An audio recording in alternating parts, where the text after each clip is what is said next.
So let it be written, so let it be done. This is Tabletop Terrors, and today we're going to answer some world building questions that were posted in response to one of our world building videos. And so we're going to choose some select questions from there that really caught our eye and just answer them. We thought that would be a fun way of world building live and just continuing to try to help, use what we know and try to help you with actual things at your real table.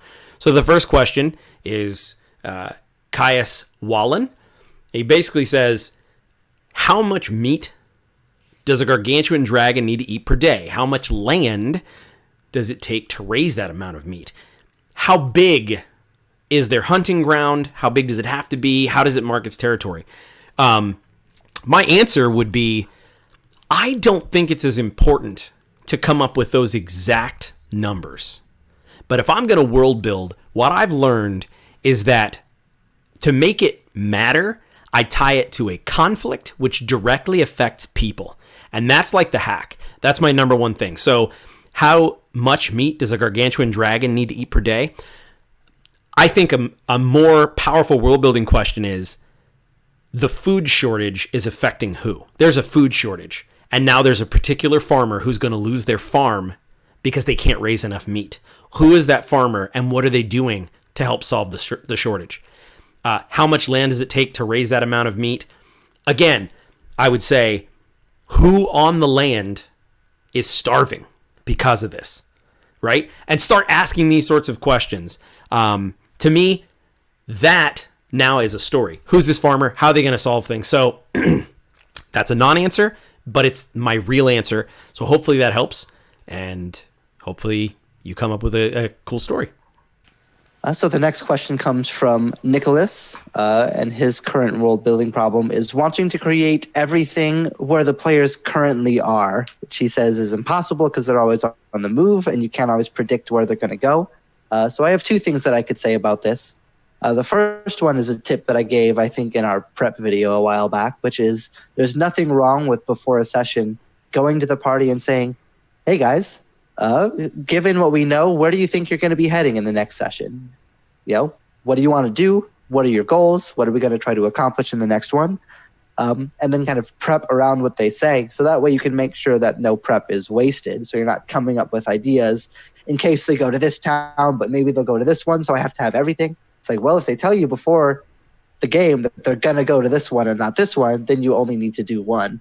And the other thing that I'll say about this is that I think that there's a temptation sometimes with world building of every idea that we have right now, we want to find a place to put it right now. So if we come up with a cool faction, we want to put it in the next game session so that the party will see our cool new idea right now as it's fresh. And if you can find ways to do that, then that's totally okay. But there's also nothing wrong with coming up with cool ideas, knowing that she'll be able to put it in when the players start to interact with that. So if you come up with an awesome Thieves Guild, but they're out in the wilderness where there's no Thieves Guild activity happening, then you don't need to find a way to put that in there right now. You can save that knowing that, okay, when we do get to the next big town, this is the Thieves Guild that I'm going to put in there because I think it's cool and it'll provide these different conflicts and so on. So just be mindful of where the party's going to go. In fact, just ask them where they're going to go and plan for that. And don't feel like all of your ideas need to be jammed in right away. You can kind of be patient a little bit and put things where they need to go.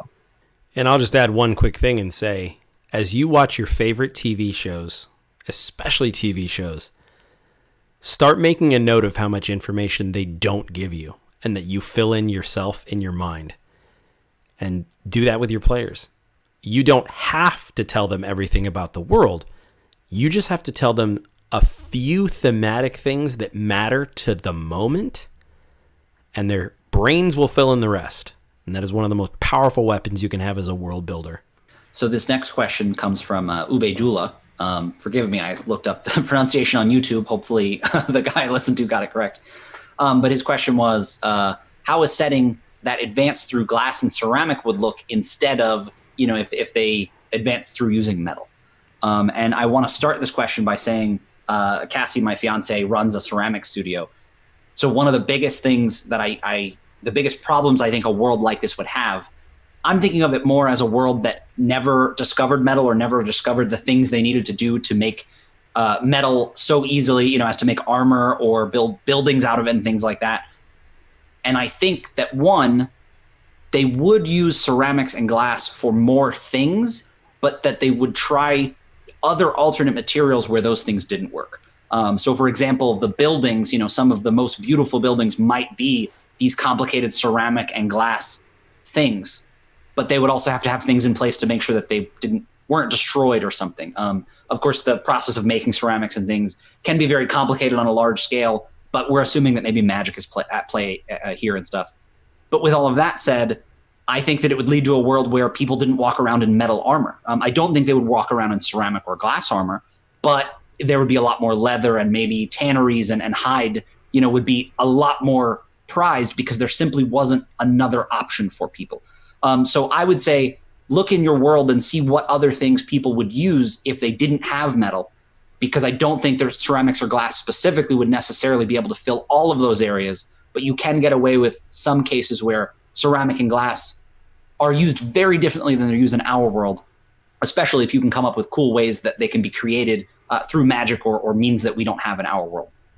So the next question we have is from Connor, who says, what kind of races should exist in my setting? So that's always an interesting question when you're starting out a new world.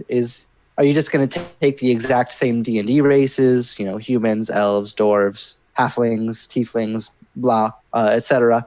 But there can be a lot, I think, that can change in the world tonally based off of what you decide to have in the world, what you have not in the world, too, can make just as much of a difference. Like, the world changes just as much if you take out elves as if you add in a new race, because of how it shifts the dynamics and the tropes and things around that. So my method for deciding races in my settings is to basically always start at 0. So the baseline is not that all the races are there and I have to decide which ones to take away. It's that nothing is on the table. And if I'm going to put something in the world, it's going to be deliberate for a certain tonal reason or a certain world building reason, or just because I like that certain thing and how it might feel. And then to basically build up from nothing. So if I don't want, if I'm not sure if humans should go in my world, I can start without humans being involved and say, this is elves and dwarves. And then if I feel like after that, adding in humans, I can decide to do that. But it should be kind of a baseline that they're not included until I decide that they are, because I have a purpose for them to go into the world. I think it's very easy to kind of get caught up in just like adding things because they're expected. And if a player comes up and their heart is set on playing a tiefling in my world that doesn't have tieflings, maybe I'll be accommodating. But as far as just world building in a vacuum, I'm of the opinion that if you're going to put something in, it should be to fill a certain tone or a certain cultural styling or something like that that matters to the world. So my baseline is always nothing is a given, and then choose to add in humans or elves or something completely different, this made-up alien creature that this setting is going to be based around. And that's the only thing that you get to play, because that's how this world is. And then kind of working from there instead of trying to just, pick from everything that's always there and just assume that you have to make a world that has everything that D&D normally has. So Connor asks another couple of questions specifically about, his setting. And one of them is, what kind of feet-on-the-ground conflicts exist in a world of moon dragons, solar god kings, event horizon entropy demons, and mass-produced Dr. Manhattans? And I feel like there's a part of me that's asking the question, first of all, whose boots? Do you mean these entities? So if you're trying to make these entities feel more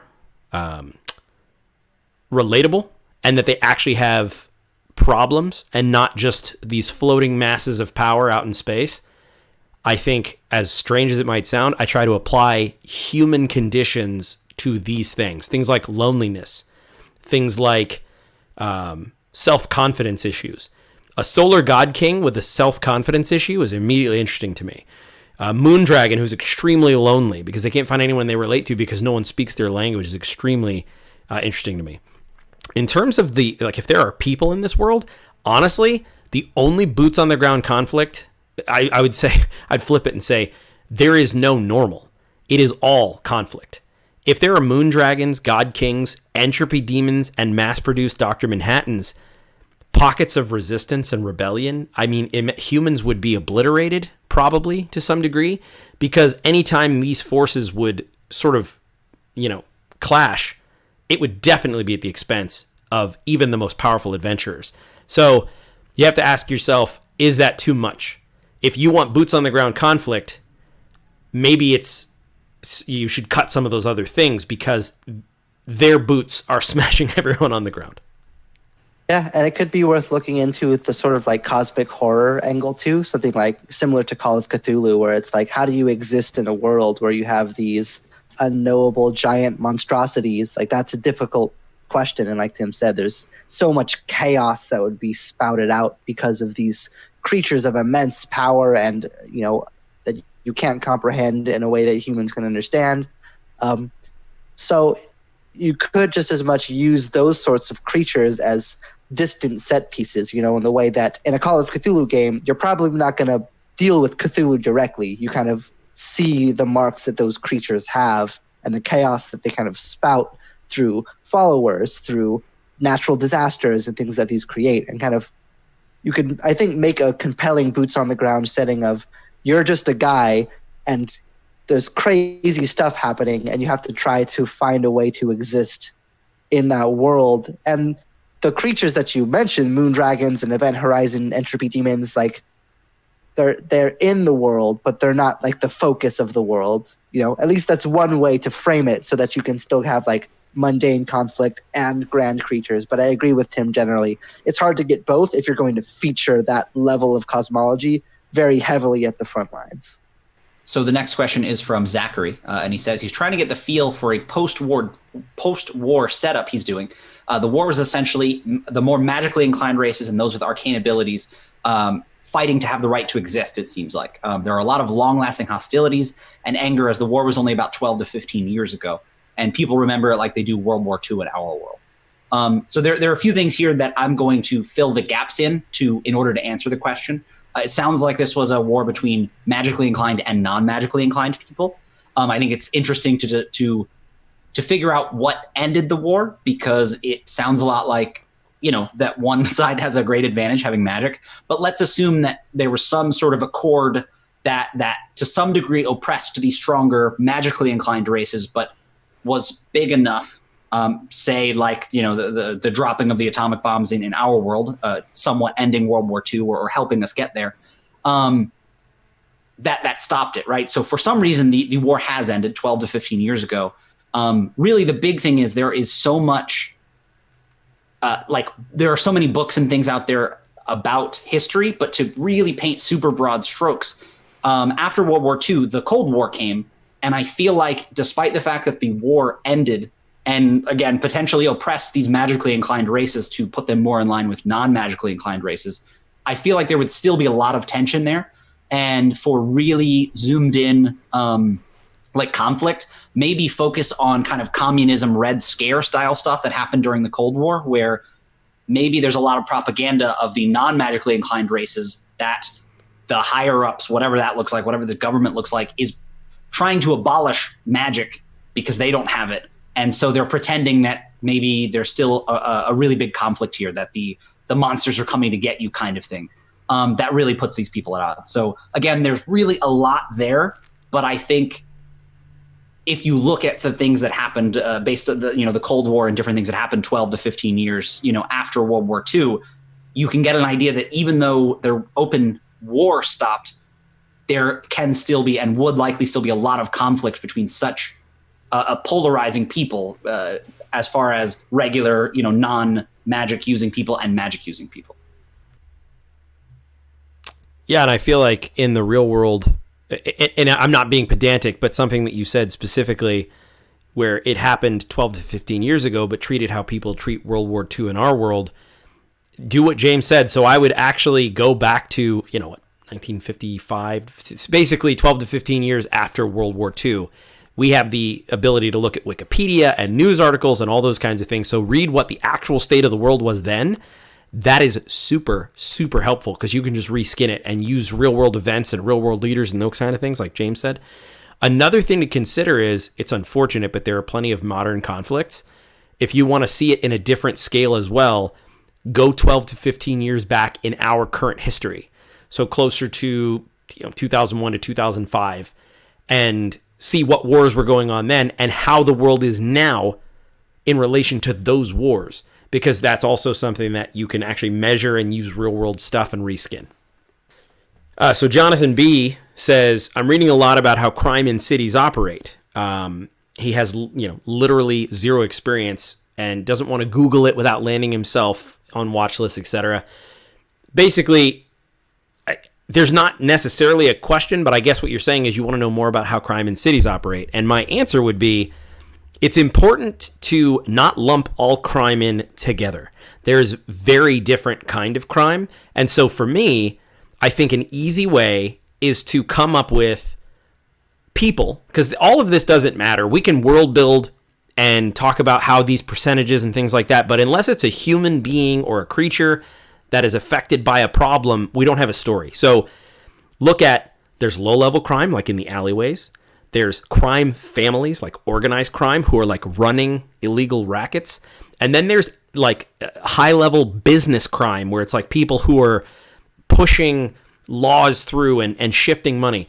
Come up with a person who is affected by those people, and then come up with a character, an NPC for each of those crime categories. And I think you're going to find way more story opportunity than if you research just generalities of crime, if that makes sense. So we have another question here from Drew. This is another one of our questions. How would a traditional pantheon change because of a magical catastrophe?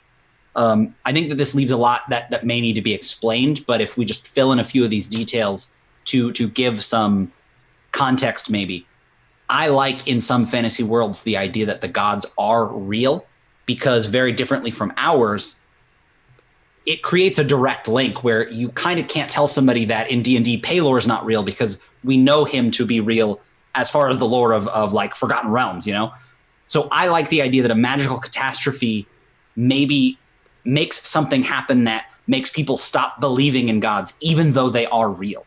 Maybe it wipes knowledge. Maybe it does something that, stops magic from working and people start turning on some of the gods in the pantheon. Maybe a fight between the gods in the pantheon caused the magical catastrophe and people start distancing themselves from it. You can do a lot in a fantasy world because of how different it works in fantasy than our world. And I really like a world where maybe the pantheon starts to lose followers, basically, because they stop treating people like people and start worrying about their own quarrels and different things like that. Again, there's a lot of details there, but I think that you can play around a lot because you have magic and you have real gods, basically. You can kind of do whatever you want. And I think it could be a fun place to play around it.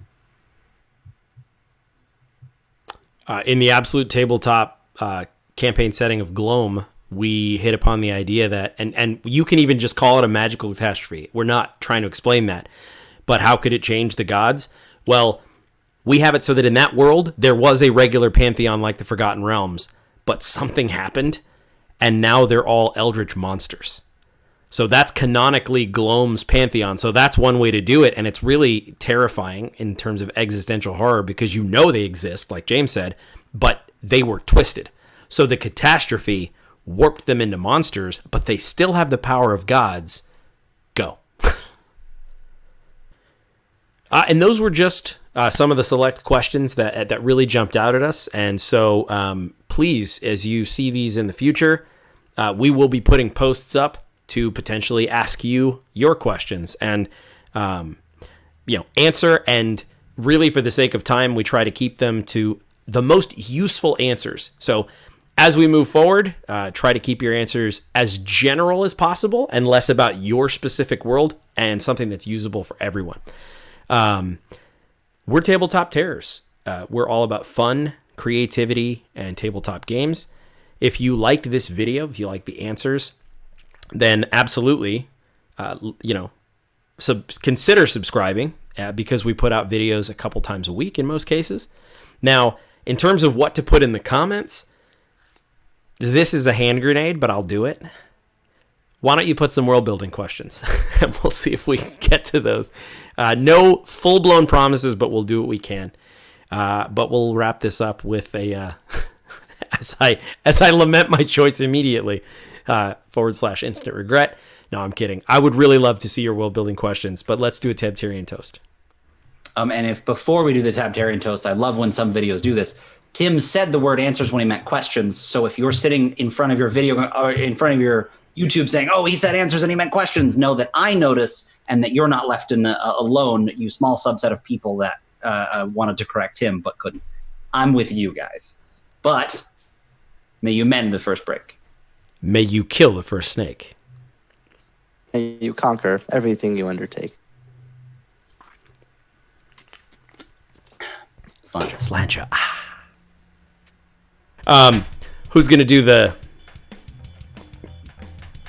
touch your hair? I don't know. What do you call it? I don't know. What? I don't know. Tim just says words sometimes, and yeah, that's my life, Jeff. Welcome. Who's gonna? Sometimes I don't want to stop the sentence. Very obviously meant so end card, but who knows? I just slot in. End card. Yeah, that's the one. Yeah. See, we got there. Oh, or maybe what I'll do instead is, if you guys are okay with it, super hedge how little I know about history and that you should read books and not listen to me. Is that too self-disparaging, or because no? I like the idea of hedging that a lot. I feel like you might have just did the end card. I'm totally fine with that. I'm 100% fine with that. Because that achieves the same effect, and I don't have to do a take of it.